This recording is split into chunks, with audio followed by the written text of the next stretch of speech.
நான் உங்கள் VTS நிவே. So இன்றைக்கு நாங்கள் பார்க்குறது வந்து சாக்லேட். அது செய்கிற முறை, அதுலேருந்து அதுக்கு தேவையான பொருட்கள், அது எப்படி இருக்க போதுன்னு கூட எனக்கு தெரியாது. ஏன்னா செய்ய போகிறது வந்து என்னுடைய தங்க. ஸோ அவளுக்கு திடீரென்று ஞானோதயம் அந்த மாதிரி செய்ய வலிக்கிட்டு இருக்கிறாள். ஸோ அது எப்படி இருக்க போதுன்னு என்னோட வந்து பார்வையிடுங்கள். மறக்காம இந்த வீடியோக்கு சப்ஸ்கிரைப் பண்ணி லைக் பண்ணி ஷேர் பண்ணுங்கள். இந்த கொரோனா சூழ்நிலையால் இருக்கிறத வச்சு தான் என்னால் வீடியோ போட முடிகிறது. ஸோ கண்டிப்பாக இந்த கொரோனா சூழ்நிலை ஒரு மாற்றம் வந்ததுன்னா கண்டிப்பாக இந்த என்னுடைய வீடியோலேயே மாற்றாங்கன்னு சொல்லிவிடு. இப்போ நாங்கள் வீடியோக்குள்ளே போகலாம் வாங்க.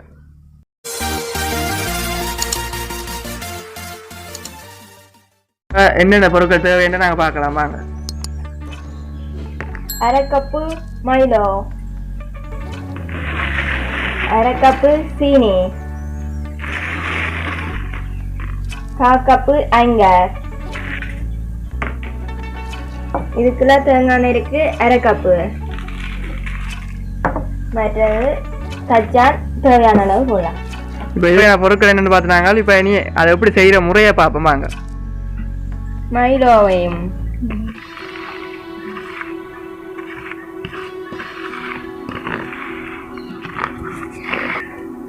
அங்கரை, இது அங்கர்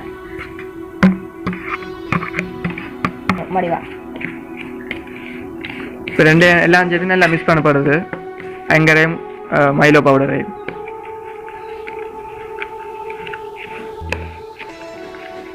இப்போ என்ன வடிவாக கலப்பாட்டு போச்சு இல்லை மைலோ பவுடரும் அங்கர் பவுடரும் நல்லா நீட்டாக கலந்து ஒன்றும் இல்லை ஒன்றோட ஒன்று எல்லாம் சேர்ந்துட்டு நீ என்ன செய்யணும் இதுக்கு மேலே? இனி அடுப்பில் இதை வச்சு என்ன செய்யணும் அடுப்பில்? சரி வாங்க அதையும் போய் பார்ப்போம்.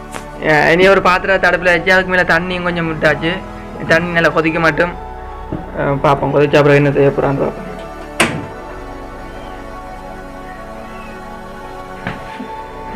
இப்போ பாருங்க நல்லா தண்ணி கொதிச்சு வந்து ஒன்று இருக்குது. நல்லா கொதிச்சு விட்டு நீ அடுத்த கட்டம் என்ன நடக்க போகுது எனக்கு தெரியல. வாங்க பார்ப்பேன் அடுத்த கட்டம் என்ன நடக்க போகுது. சரி நல்லா கொதிச்சிட்டோம். கொதிச்சது காரணமா நீ என்ன செய்யப்படுறா? அதுக்கு மேலே இன்னொரு டிஷ் ஃப்ரை வருது.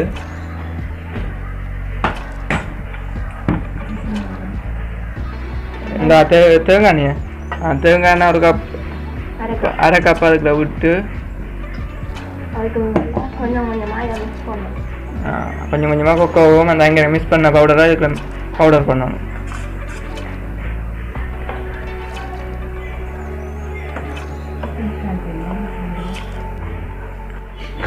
சரி இனி கொஞ்சம் சர்க்கரை கொஞ்சம் போடுவோம். எல்லாமே வடியா பாருங்க. எல்லாமே என்ன நடக்குதுன்னா இந்த கீழே இருக்கிற சட்டி ஆவில தான் மேலே வேலை நடக்குது.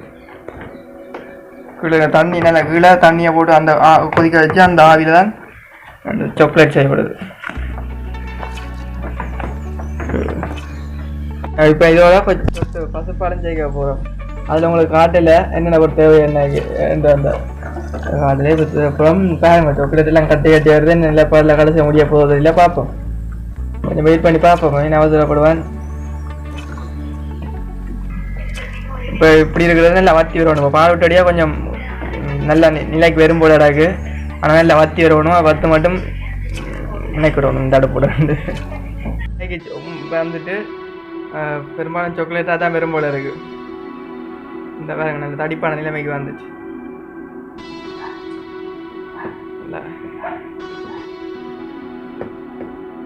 திக்கா வந்துட்டு. ஸோ இனி இதோட என்ன தகவலுக்கு போட போறியா?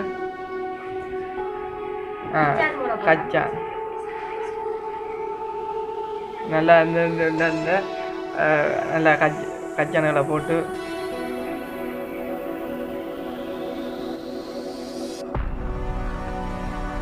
கச்சான் எல்லாம் போட்டு மிக்ஸ் ஆகிடு. பார்க்க நல்லா தான் இருக்குது. பார்ப்பேன் சாப்பிட்டு பார்த்தா தான் எனக்கு தெரியும் எப்படி இருக்கு. சரி இப்போ இனி நல்லா இதாக வந்துட்டு நல்லா தடிப்பாக வந்துட்டு இனி இதை இறக்கி இனி அடுத்த கடை என்ன செய்கிறாங்கன்னு பார்ப்போம். சரி இப்போ எல்லாம் இறக்கப்பட போகுது.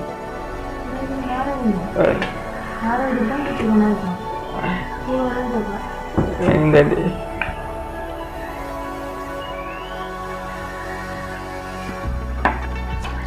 நல்ல சாக்லேட்டை வந்துட்டு நீ இதை வந்து கொஞ்சம் ஆற விட்டுட்டு ஃப்ரிட்ஜ் வைக்கணும். டீப் ஃப்ரிட்ஜ் வைக்கணும். அதுக்கு ஃப்ரிட்ஜ் வைக்க போகுது.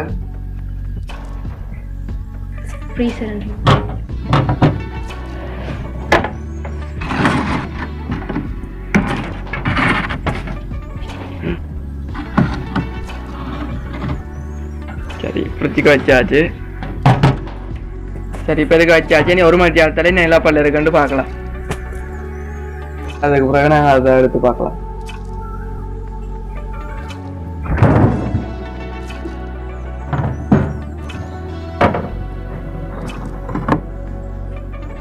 இப்போ நாங்கள் ஃப்ரிட்ஜிலேருந்து எடுத்துன்னு வந்தாச்சு. பாருங்க எப்படி இருக்குன்னு. இது எப்படி இருக்கா, டேஸ்ட் எப்படி இருக்குன்னு நாங்கள் பார்ப்போம்.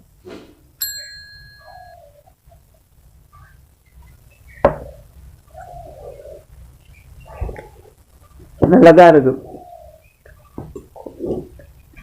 நீங்கள் வீட்டில் ட்ரை பண்ணி பாருங்க. கண்டஸ் மாதிரி தான் இருக்கு. கடையில் வாங்க கண்டஸ் மாதிரி இல்லை. ஆனால் நான் 9 தான் எனக்கு மார்க் போடலாம். அப்படி நல்லா இருக்கு. நீங்கள் வீட்டில் ட்ரை பண்ணி பாருங்க. சேஃப்டியாக இருந்து மறக்காம இந்த வீடியோக்கு லைக் பண்ணி சப்ஸ்கிரைப் பண்ணி ஷேர் பண்ணுங்கள்.